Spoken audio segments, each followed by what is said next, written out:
नमस्कार मेरे प्यारे विद्यार्थियों, आज का अपना टॉपिक है लेड एसिड सेल।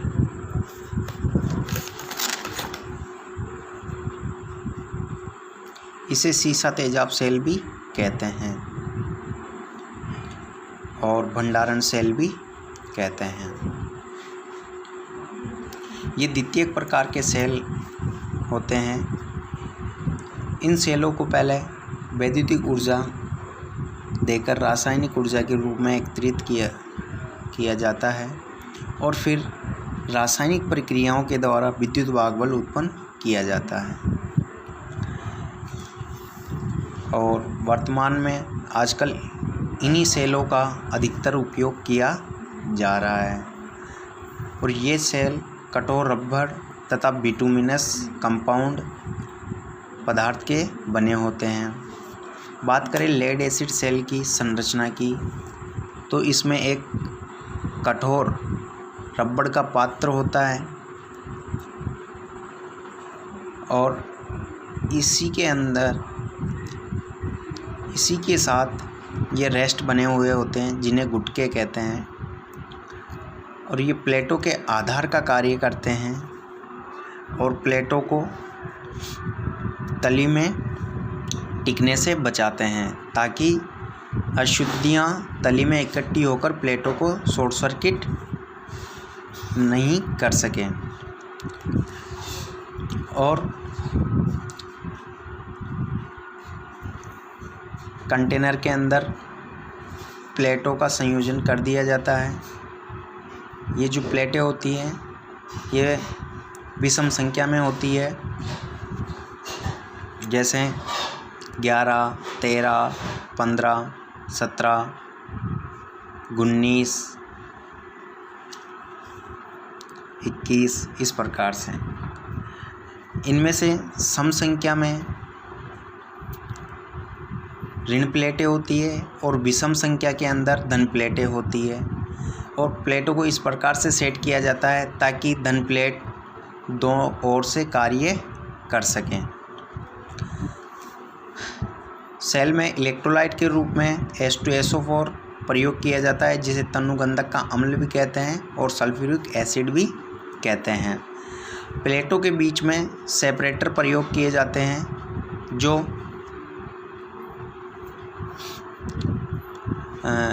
प्लेटों को आपस में शॉर्ट सर्किट होने से बचाते हैं। और बेंड प्लग प्रयोग होते हैं। सेल का कवर प्रयोग किया जाता है। सेल का कवर प्लेटों को संयोजित करके और इलेक्ट्रोलाइट डालकर सेल का कवर लगा दिया जाता है और कवर के अंदर बेंड प्लग बने होते हैं और इनमें महीन छिद्र होते हैं। जब सेल के अंदर रासायनिक प्रक्रियाएं होती है तब इन बेंड प्लग्स के माध्यम से जिन गैसों का निर्माण होता है वह आसानी से बाहर निकल सके। इस सेल में जो गैसें बनती है वह ज्वलनशील प्रकार की होती है। इस प्रकार से हमने लेड एसिड के मुख्य भागों के बारे में जानकारी प्राप्त की। देखिए, ये जो कंटेनर होता है ये दृढ़ रबड़, कांच अथवा सेल्यूलाइड से बना होता है। इस पर अम्ल का कोई प्रभाव नहीं पड़ता है और इसमें धनात्मक एवं ऋणात्मक प्लेटों को रखने के लिए प्रत्येक सेल का अलग अलग भाग बना होता है। बात करें इलेक्ट्रोड की, तो इलेक्ट्रोडों के रूप में प्लेटें प्रयोग की जाती है। इसमें जो प्लेटें धन प्लेटें, धनात्मक प्लेटें होती है और ऋणात्मक प्लेटें। धनात्मक प्लेटें इसमें दो प्रकार की होती है, एक तो प्लांटे प्लेटें, दूसरी फोरे प्लेटें।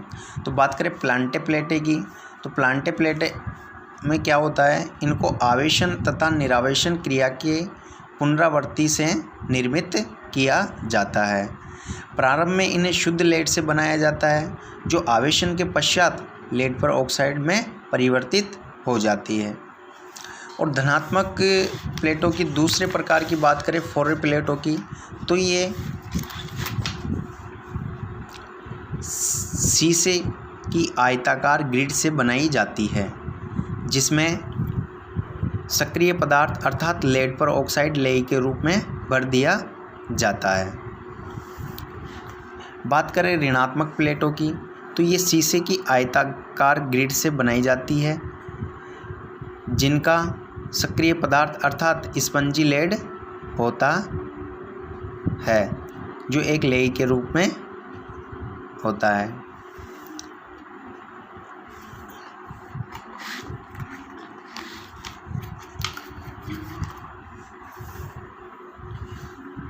बात करें इलेक्ट्रोलाइट की,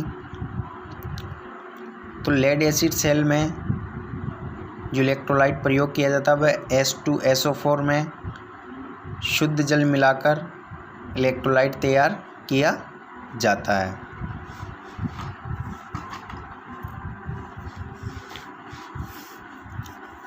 और सेल के कवर और वेंट प्लग के बारे में, सेल की संरचना के समय इनके बारे में चर्चा कर ली गई है। अब बात करते हैं सेल के प्रचालन की, वह प्रचालन सिद्धांत की। तो इस सेल के अंदर इसमें धन प्लेटों की संख्या ऋण प्लेटों की संख्या से एक कम होती है। इसमें प्लेटों की कुल संख्या जैसे 11, 13, 15, 17, 23, 25 आदि होती है, और इस प्रकार से सेट किया जाता है ताकि धन प्लेट दोनों ओर से कार्य कर सकें। धन प्लेट दोनों प्रकार की प्लेटें शीशे की जाली से बनी होती है और उनमें रेड लेड की लुगदी जमा दी जाती है।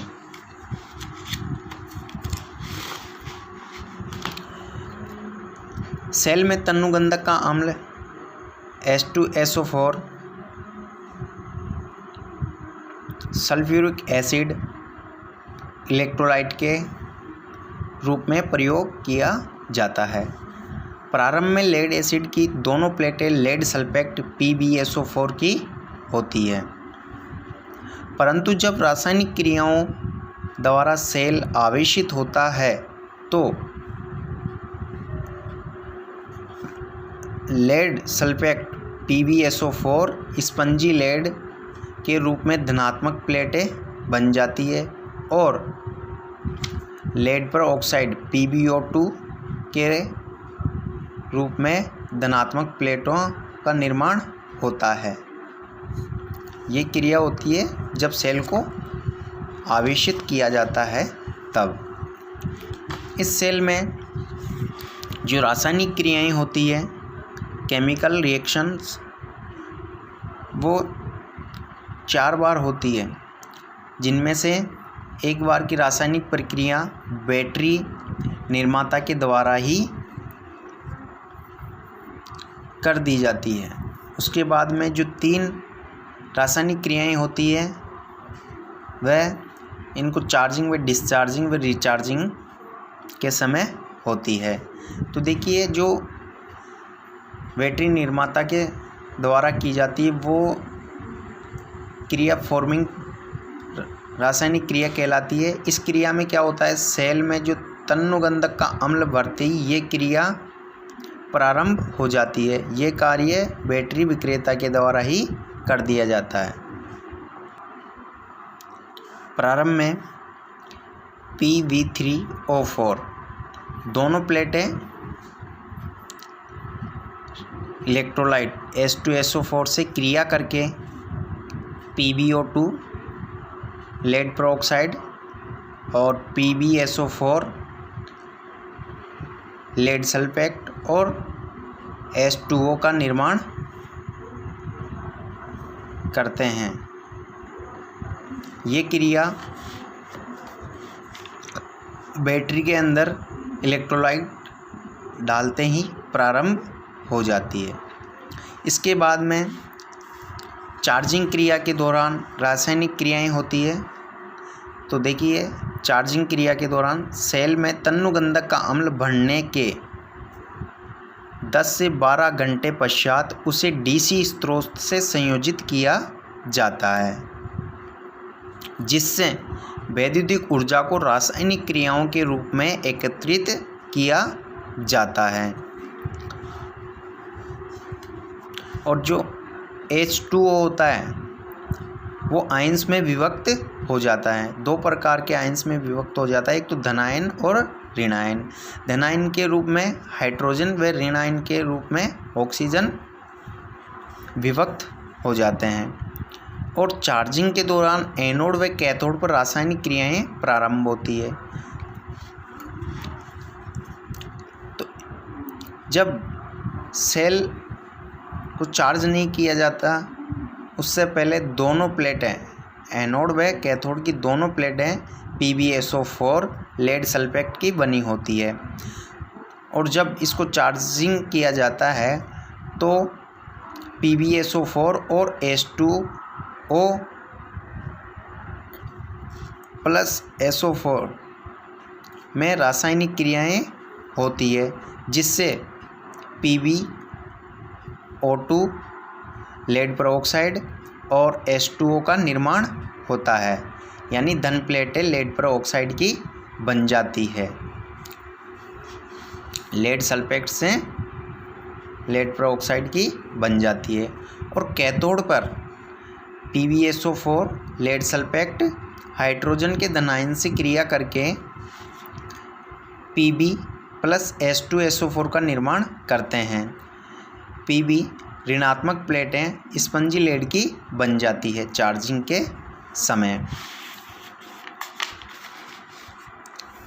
अब चार्जिंग के बाद जब बैटरी को लोड से संयोजित किया जाता है तब डिस्चार्जिंग क्रिया प्रारंभ हो जाती है। और इस डिस्चार्जिंग क्रिया के समय ये क्रिया लोड को सेल से संयोजित करने पर प्रारंभ हो जाती है। और H2 जल पहले से ही दो प्रकार के आयंस में विभक्त हो रखा है, धनायन और ऋणायन के रूप में।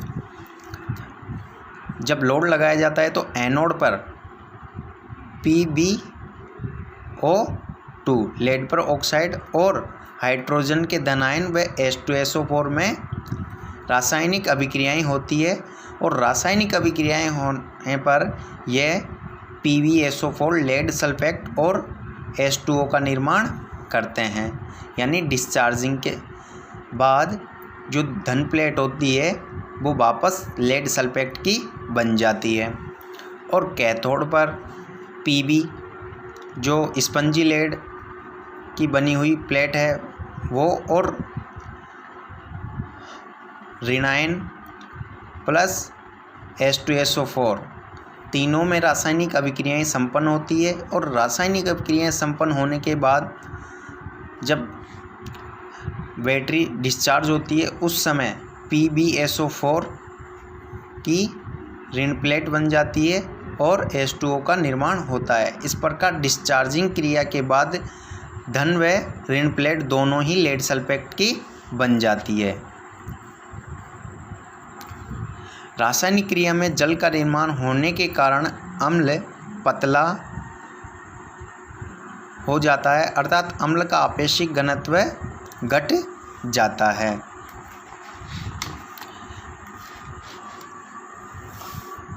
जब सेल डिस्चार्ज हो जाता है उसके बाद में सेल को रिचार्ज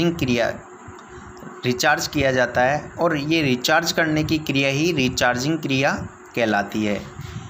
इस क्रिया के अंदर ये क्रिया चार्जिंग क्रिया के समान ही होती है और इसके अंतर्गत वही रासायनिक क्रियाएं होती है जो चार्जिंग क्रिया के दौरान होती है।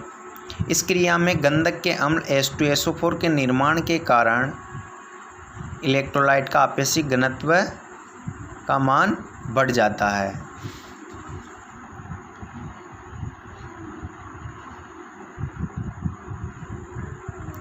यानी आपेक्षिक घनत्व के अंतर्गत इलेक्ट्रोलाइट गाढ़ा हो जाता है।